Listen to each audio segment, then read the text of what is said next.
ॐ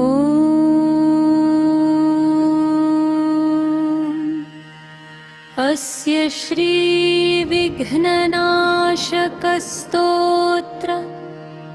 मन्त्रस्य मेरुपृष्ठ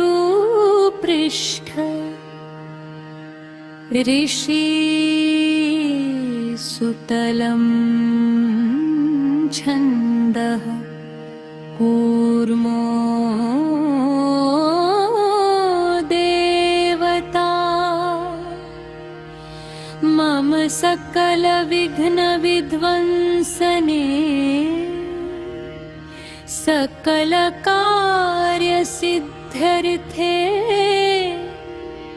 सर्वमङ्गलप्राप्त्यर्थे च जपे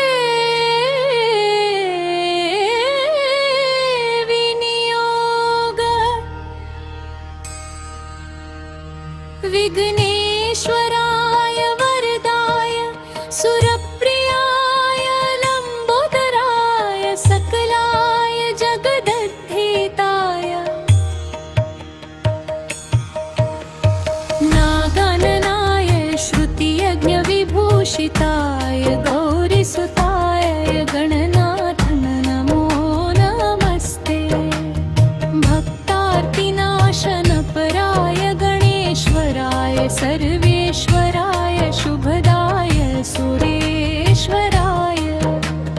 विद्याधराय विकटाय च वामनाय भक्तप्रसन्नवरदाय नमो नमस्ते नमस्ते ब्रह्मरूपाय विष्णुरूपाय ते नमः नमस्ते रुद्ररूपाय करिरूपाय ते नमः विश्वरूपस्वरूपाय नमस्ते ब्रह्मचारिणे भक्तप्रियाय देव नमस्तुभ्यं विनायक त्वां विघ्नशत्रुदलनेति च सुन्दरेति भक्तप्रियेति सुखदेति फलप्रदेति विद्याप्रदेत्य घरेति च ये स्तुवन्ति तेभ्यो गणेश वरदो भव नित्यमेव त्वं वैष्णवी शक्तिरनन्तवीर्या विश्वस्य बीजः परमासि माया सम्मोहितं देवि समस्तमेतत् त्वं वै प्रसन्ना भुवि मुक्तिहेतु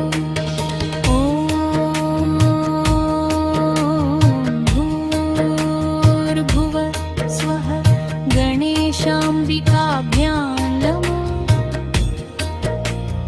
प्रार्थनापूर्वकं नमस्कारां समर्पयामि गणेशपूजने कर्मयन्नूनमधिकं कृतं तेन सर्वेण सर्वात्मा प्रसन्न